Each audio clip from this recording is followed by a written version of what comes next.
नमस्कार दोस्तों, गगन ज्ञान सरोवर यूट्यूब चैनल में सभी दर्शकों का एक बार फिर से स्वागत है। प्रिय दर्शकों, इस बूढ़े बाप की ये 3 बातें अपनी औलाद को जरूर सिखाओ, तो आपको बुढ़ापे में कभी दुख देखने को नहीं मिलेगा। दोस्तों, ये कहानी आपके लिए बहुत ही शिक्षाप्रद होने वाली है। यदि इस कहानी को आपने पूरा सुन लिया तो आपको बुढ़ापे में दुख नहीं होगा। इसलिए कहानी को पूरा और ध्यान से सुनें।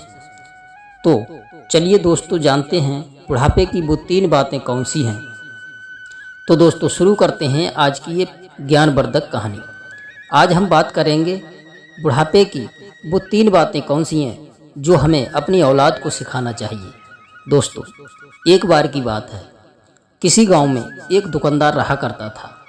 उस दुकानदार की एक अपनी छोटी सी दुकान थी। उसी दुकान से उसके परिवार का पालन पोषण चलता था। उस दुकानदार का एक छोटा सा लड़का था।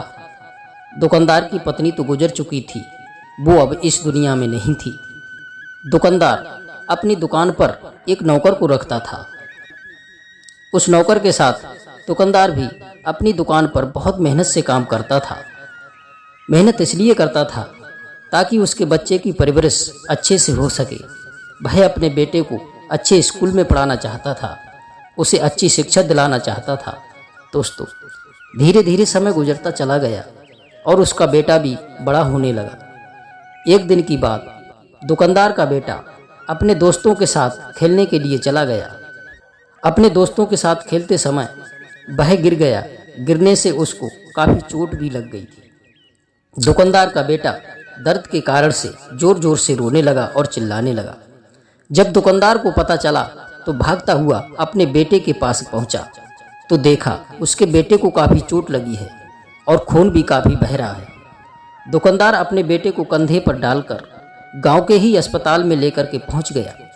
दुकानदार अपने बेटे की हालत को देख कर के बहुत हड़बड़ा गया था, क्योंकि उसके बेटे का खून ज़्यादा निकल चुका था। दोस्तों, वह डॉक्टर से कहने लगा, डॉक्टर साहब, आप मेरे बेटे को देखिए। मेरे बेटे को काफ़ी गहरी चोट आई है और खून भी काफ़ी बह चुका है। डॉक्टर साहब दुकानदार के बेटे को देखते हैं और बोलता है कि घबराने की कोई बात नहीं है, मैं घाव को साफ करके दवाइयाँ दे रहा हूँ। 2-4 दिन में आपका बेटा ठीक हो जाएगा। तो वो दुकानदार डॉक्टर से कहता है, डॉक्टर साहब, आप ऐसी दवाइयाँ लिख दीजिए जिससे मेरा बेटा जल्दी ही ठीक हो जाए।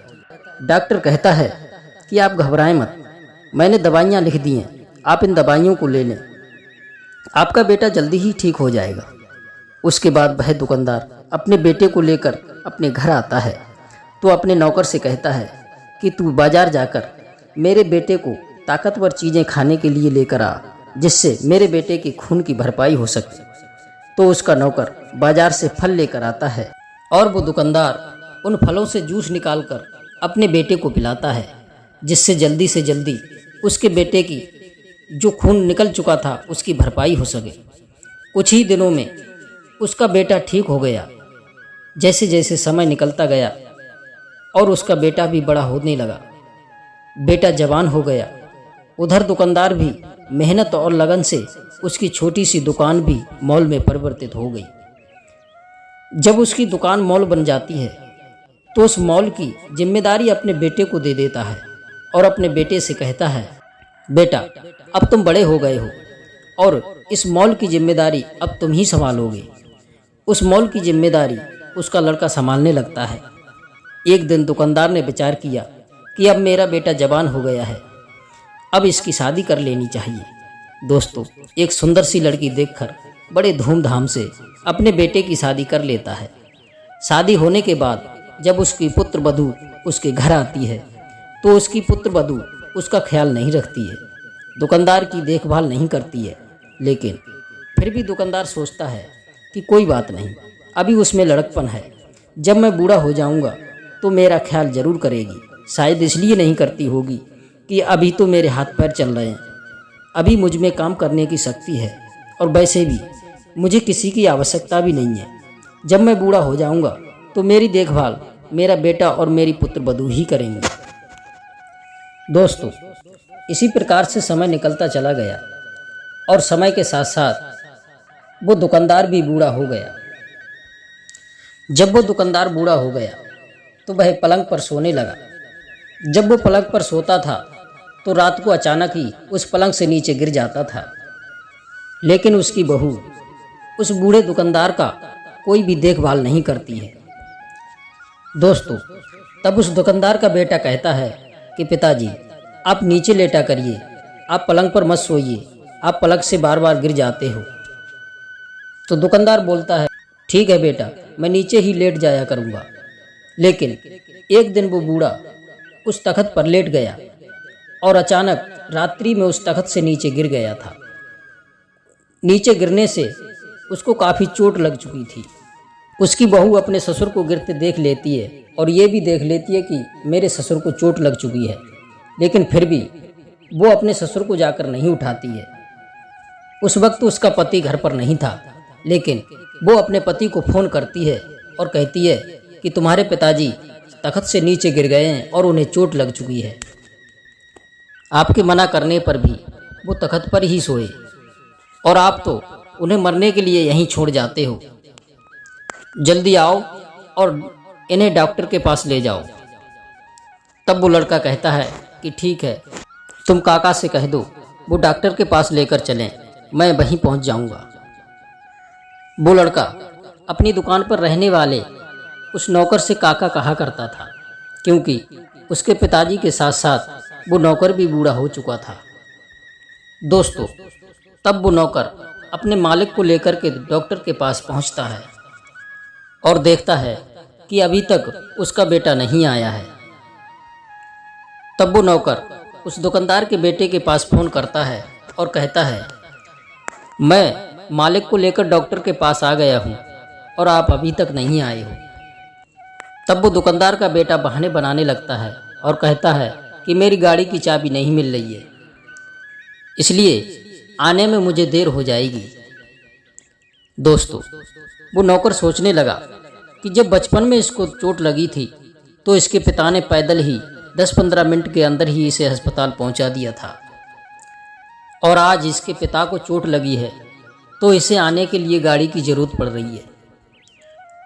1 घंटा होने के बाद भी वो दुकानदार का लड़का अस्पताल नहीं पहुंचा। तभी यही सब सोच करके उस नौकर की आंखों में पानी आ जाता है। इंतजार देखने के बाद वो नौकर फिर से उसके बेटे के पास फ़ोन करता है और बोलता है कि आप जल्दी आओ, मालिक को बहुत काफ़ी चोट लगी है। तभी उस मालिक का बेटा लगभग 2 घंटे के बाद हॉस्पिटल में पहुंचता है। तब अपने पिता को डॉक्टर के पास लेकर जाता है। जब डॉक्टर ने उसके पिता को देखा तो डॉक्टर कहता है कि इनके चोट काफ़ी लगी है, इसलिए इन्हें हॉस्पिटल में एडमिट करना पड़ेगा। तब वो दुकानदार का बेटा कहता है कि डॉक्टर साहब, एडमिट करने की कोई आवश्यकता नहीं है, आप कुछ ऐसी दवाइयाँ लिख दीजिए जिससे ये घर पर ही ठीक हो जाएं। प्रिय दर्शकों, वो डॉक्टर भी वही था जिसने बचपन में उस लड़के का इलाज किया था। उस लड़के की बात सुनकर के डॉक्टर कहता है, ठीक है, यदि तुम हॉस्पिटल में एडमिट कराना नहीं चाहते हो तो मैं कुछ महंगी दवाइयाँ लिख देता हूँ जिससे ये 2-4 दिन में ठीक हो जाएंगे। मित्रों, तब वो दुकानदार का बेटा उस डॉक्टर से कहता है कि नहीं डॉक्टर साहब, आप इतनी महंगी दवाइयाँ मत लिखिए, कोई सस्ती दवाइयाँ लिख दीजिए। 2-4 दिन की बजाय 10-15 दिन में तो ठीक हो ही जाएंगे, और इससे ज़्यादा क्या होगा।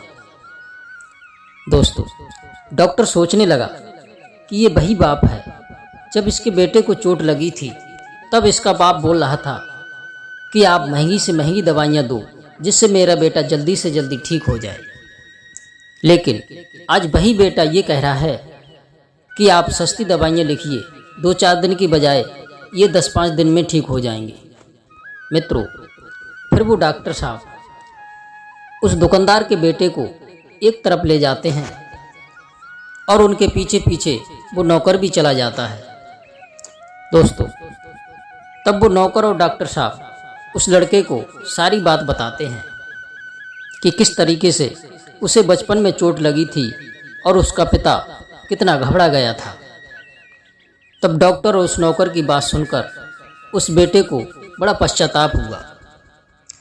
फिर वो डॉक्टर से कहता है कि डॉक्टर साहब, मेरे पिता ने इतनी मेहनत की है, एक छोटी सी दुकान से एक मॉल खड़ा कर दिया है और मुझे जल्दी ठीक करने के लिए महंगी से महंगी दवाइयाँ ली थी, और आज मैं उन्हीं का बेटा, उन्हीं का सब कुछ होते हुए भी मैं महंगी दवाइयाँ लेने के लिए मना कर रहा हूँ। इतना सब सोचने के बाद वो दुकानदार का बेटा अपने पिता के पास जाता है। जब उसकी नज़र अपने पिता के ऊपर पड़ी तो देखता क्या है कि अभी भी उसका पिता बेहोशी की हालत में है। मित्रों, जब डॉक्टर साहब दवा देते हैं उसके 1-2 घंटे के बाद उस दुकानदार को होश आ जाता है। जब उसके पिता को होश आ गया तो वह अपने पिता को गले लगाकर बहुत रोने लगा और अपने पिता से कहता है, पिताजी आप मुझे माफ़ कर दो, मुझसे बहुत बड़ी गलती हो गई। फिर भी वो दुकानदार डॉक्टर से कहता है कि डॉक्टर साहब, आप मुझे सस्ती ही दवा लिख दो, मैं 10-15 दिन में खुद ही ठीक हो जाऊंगा। कम से कम मेरे बेटे को इस बात का अफसोस तो हुआ। जब मेरे बेटे ने मुझे गले लगाया तो आधी बीमारियां तो मेरी वैसे ही ख़त्म हो गई। वह दुकानदार डॉक्टर से कहता है कि डॉक्टर साहब, आप मुझे यहाँ से डिस्चार्ज कर दीजिए, मैं अपने बेटे के साथ अपने घर जाना चाहता हूँ। तो डॉक्टर साहब उसे कुछ दवाइयाँ लिखते हैं और डॉक्टर साहब दुकानदार के बेटे से कहते हैं कि ठीक है, ये दवाइयाँ ले लेना और अपने पिता को आप अपने घर ले जा सकते हो। तब वह लड़का अपने पिता को लेकर घर आ जाता है। तब वह दुकानदार अपने बेटे को अपने पास बुलाता है और कहता है, बेटा आज मैं तुम्हें ऐसी 3 अनमोल बातें बताऊंगा, यदि तुम अपनी ज़िंदगी में इसे उतार लोगे तो आप कभी भी बुढ़ापे में धोखा नहीं खाओगे, आपको बुढ़ापे में कभी दुख नहीं मिलेगा। तब वह दुकानदार अपने बेटे को पहली बात बताता है कि बेटा, सबसे पहले अपनी संतान को अच्छे संस्कार देना। यदि तुम अपनी संतान को अच्छे संस्कार दोगे तो वह तुम्हारे बुढ़ापे में तुम्हारे काम आएगी, क्योंकि जब बच्चों में अच्छे संस्कार होते हैं तो अपने माता पिता का बुढ़ापे में अच्छे से ख्याल रखते हैं और बुढ़ापे में उनका सहारा बनते हैं। इसके बाद वह दुकानदार दूसरी बात बताता है, कभी भी अपने मरने से पहले अपने बच्चों के नाम अपनी ज़मीन जायदाद नहीं करना चाहिए, क्योंकि इसी गलती के कारण आज मुझे ये दिन देखने को मिल रहे हैं। मैंने अपने मरने से पहले अपना सब कुछ तुम्हारे नाम कर दिया है। यदि आज मैं ऐसा नहीं करता तो ये दिन मुझे कभी देखने को नहीं मिलते।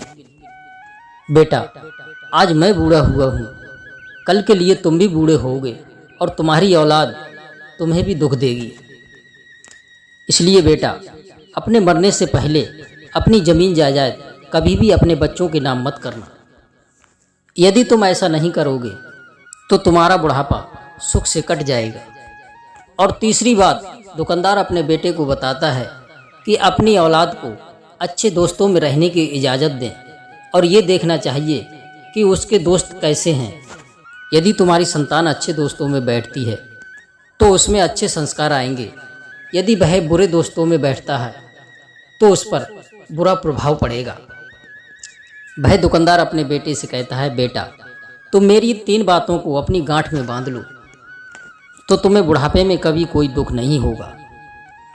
दोस्तों, वो दुकानदार का बेटा अपने पिता के मुंह से ऐसी बातें सुनकर वो अपने पिता से बार बार क्षमा मांगता है और रोने लगता है और बोलता है कि अब मुझसे दोबारा कभी ऐसी गलती नहीं होगी।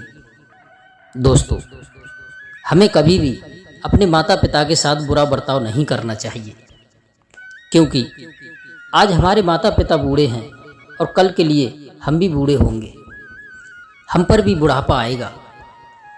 जैसा बर्ताव हम अपने माता पिता के साथ करते हैं वैसा ही बर्ताव हमारी औलाद हमारे साथ करेगी। दोस्तों, कभी भी अपने माता पिता को अपने ऊपर भार नहीं समझें। हमेशा अपने बूढ़े माता पिता की सेवा करना चाहिए। हो सके तो उनके बुढ़ापे की लाठी बने और उनको अपना कंधा देकर उन्हें मजबूती से खड़ा करें। दोस्तों, ये तो सभी के साथ होना है। हर कोई बूढ़ा होता है, हर किसी की औलाद होती है। इसलिए अपने माता पिता को कभी बोझ नहीं समझना चाहिए। दोस्तों, यदि आप चाहते हैं कि हमारी औलाद हमारे साथ ऐसा बुरा बर्ताव ना करे, तो आप भी अपने माता पिता के साथ ऐसा व्यवहार ना करें। प्रिय दर्शकों, मैं उम्मीद करता हूं कि आपको इस कहानी से बहुत कुछ सीखने को मिला होगा। दोस्तों, यदि कहानी अच्छी लगी हो तो कहानी को लाइक और शेयर अवश्य करें। आप सभी दर्शकों का बहुत बहुत धन्यवाद। जय श्री कृष्णा, जय श्री राधे।